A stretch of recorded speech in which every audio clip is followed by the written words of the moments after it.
في زمن الجور حلم مبرور يتراءى طيفه من حولي ويدور يبعث أملا يتنو وجلا. Bismillahirrahmanirrahim. Bismillahilladzi la yadurru ma'asmihi syai'un fil ardi wala fis samai wa huwas samiul alim. Alhamdulillahilladzi aujaba siyama fi ramadhana li ibadihi. Wassalatu wassalamu ala man sannal qiyama fi ramadhana li ashabi wa tibai. Ikhwati fillah yang dirahmati Allah, ada satu satuan waktu di mana banyak sekali manfaatnya, berlimpah sekali faedahnya, dan begitu luas keutamaan-keutamaannya.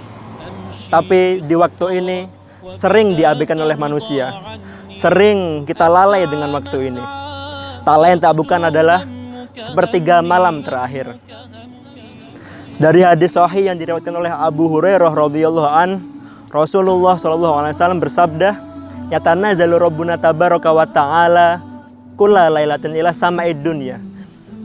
Hina yabqa thuluthul akhir yaqulu may yad'uni fa astajibalah wa may yas'aluni fa'tiyahu wa may yastaghfiruni fa aghfiralahu."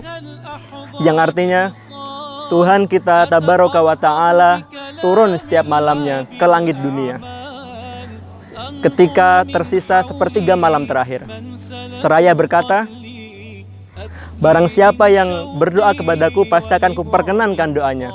Barang siapa yang meminta kepadaku, akan aku kabulkan permintaannya.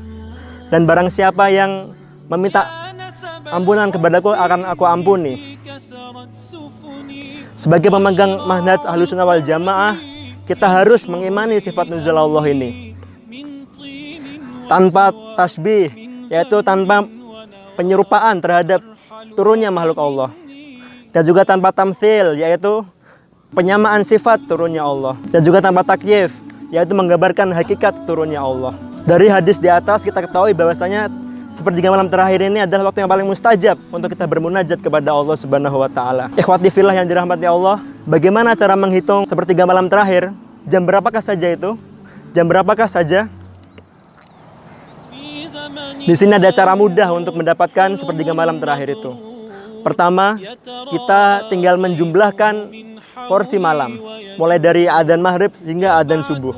Misalkan di waktu Yaman di sini, adzan maghrib sekitar jam 6 dan adzan subuh sekitar jam 4. Kita jumlah waktu malam, kita dapatkan 10 jam.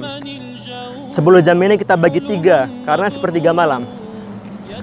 Kita bagi 3 menghasilkan 3 jam 30 menit kurang lebih.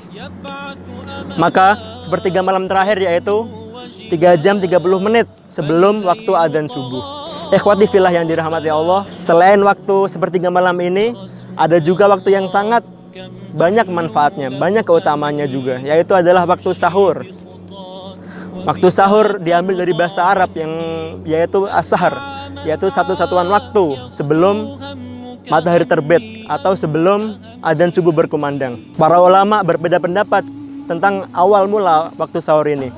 Madzhab Syafi'i berpendapat bahwasanya dimulai dari tengah malam, dan pendapat lain berpendapat dimulai dari sepertiga malam, dan yang lain berpendapat setengah jam sebelum adzan subuh.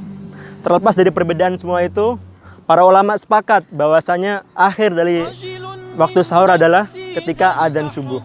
Dan dari rentang waktu ini ada waktu yang paling utama, yaitu waktu di akhir sahur. Rasulullah SAW bersabda, "La yazalu nas bi khairin ma ajalul fitr wa akharus sahur." Rasulullah bersabda, masih dikatakan baik seorang jika dia menyegerakan berbuka dan mengakhirkan sahur. Kapan akhir sahur itu? Jarak sahur Rasulullah SAW dengan adzan subuh yaitu 50 ayat atau sekitar 5 menit sampai 10 menit saja. Maka dari itu kita harus mengakhirkan sahur kita agar kita lebih kuat untuk berpuasa. Di antara faedah-faedah sahur yaitu ada banyak keberkahan di dalam sahur.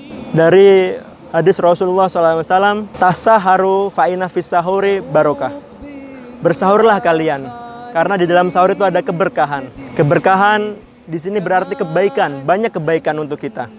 dari kebaikan agama, kebaikan syar'i, yaitu dengan mengikuti sunnah Rasul, dan juga kebaikan badani untuk menjaga stamina kita untuk kuat berpuasa selama sehari penuh. Imam Nawawi rahimahullah berkata, barokah sahur sangat jelas, yaitu dapat menguatkan seorang yang berpuasa dan menambah semangat orang yang berpuasa. Dan juga Allah dan malaikat bersolawat kepada orang-orang yang bersahur. Rasulullah SAW bersabda, Inna Allah wa malaikatahu yusholluna alal mutasahirin. Sesungguhnya Allah dan para malaikat bersolawat kepada orang-orang yang sahur. Arti makna salawat Allah yaitu Allah merahmati dan memberikan ampunan kepada orang-orang yang sahur. Dan arti solawat malaikat yaitu malaikat memintakan ampunan untuk kita. Maka dari itu, ikhwati fillah, jangan sampai terlewatkan waktu-waktu sahur ini. Walaupun hanya dengan seteguk air. Rasulullah bersabda, as-sahuru kulluhu barokah, fala tada'uhu, walau ayyajra ahadukum min jur'atil ma. Sahur semuanya berkah. Dan maka janganlah kalian meninggalkannya walaupun dengan seteguk air. Dan lebih baik jika ditambah dengan kurma. Rasulullah SAW bersabda, nikma sahurul mu'min at-tamar.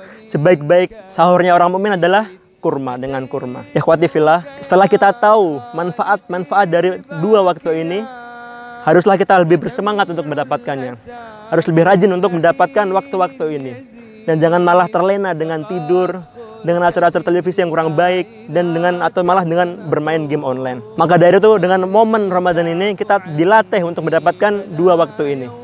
Kita sudah bersahur setiap hari 30 hari. Makanya kita harus menambah frekuensinya setelah Ramadan ini.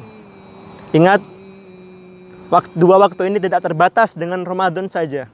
Dua waktu ini ada setiap tahun sepanjang hari. Apalagi nanti ketika 10 hari terakhir Ramadan, ada malam Lailatul Qadar, yaitu malam yang lebih baik daripada 1000 bulan.